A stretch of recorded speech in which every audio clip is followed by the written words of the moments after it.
HM চিনাকি পৰিয়ালবৰ্গৰ ফালৰ পৰা আপুনি ফুলাম গামোচাই আপোনাৰ ফুলাম মৰা গামোচাই আপোনাক একো নাই নানিলে মোৰ সৰু এটা প্ৰচেষ্টা হৈছে কিন্তু বহুত বহুত ধন্যবাদ দেই আৰু আপুনি কেলেণ্ডাৰ সৈতে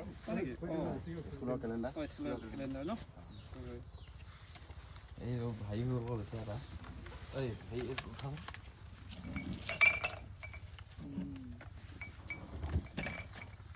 এখন বেছি ঢিলা যে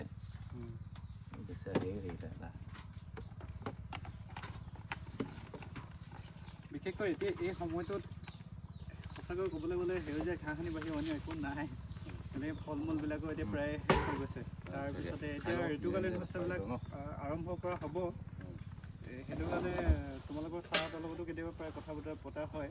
অলপ যাতে কিবা এটা চেষ্টা কৰে নেকি বুলি কিন্তু আশা কৰিছোঁ কেতিয়াকৈ আগবাঢ়ে আগতে সদায় কৈ আছোঁ মাজে সময়ে যাতে সৰু সুৰাকৈ হ'লেও মানে থাৰ্মোকোল কাৰ্টুনতে হ'লেও কিবা এটা কৰিব পৰা হয় তোমালোকে সেইটো কৰিব আচলতে ছাৰহঁততকৈও কি হয় আমাৰ তেনেকৈ কিবা এটা শিকিবলৈ হ'লে বা কৰিবলৈ হ'লে বৰ বিশেষ বাজেটো নালাগে বৰ বিশেষ তেনেকৈ পৰিশ্ৰমৰ প্ৰয়োজন নাই অলপমান মাটিৰ প্ৰয়োজন হ'ব কেইটামান থাৰ্মোকোলৰ কাৰ্টুন তাতে বিভিন্ন ধৰণৰ ঋতুকালীন শস্যবিলাক কৰিব পৰা হ'ব এতিয়া যেনিবা খৰালি ছিজনৰ বুলি ক'লে ফ্ৰেঞ্চবিন আহিছে হয় নাই ধনিয়া গাজৰ এনেকুৱা ধৰণৰ কিছুমান শাক পাচলিবিলাক কৰিব পৰা হ'ব তিয়ঁহটো লগাব পৰা হ'ব এটা থাৰ্মোকোল কাৰ্টুনতে যদি 4টা তিয়ঁহ বেজ দিয়াৰ পিছত 4ডাল জেং দি দিয়া হয় তাতে ধুনীয়াকৈ থাকিব পাৰে ঠিক তেনেকুৱা ধৰণে অলপমান মানে মাটিতে আকৌ কিছুমান বীজবিলাক অংকুৰিত কৰিব পৰা হয় পৰৱৰ্তী সময়ত সেই থাৰ্মোকোল কাৰ্টুনবিলাকত লগাই দিব পৰা হয়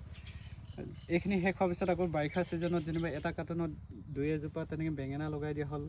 এটা কাৰ্টুনত 2-এজোপা দাংবডি লগাই দিয়া হ'ল এটা কাৰ্টুনত 2-এজোপা ভেন্দি লগাই দিয়া হ'ল মানে তাৰ পৰা কিবা এটা শিকিব পাৰিবা ধুনীয়াকৈ তেনেকুৱা ধৰণে চেষ্টা কৰিবা দেই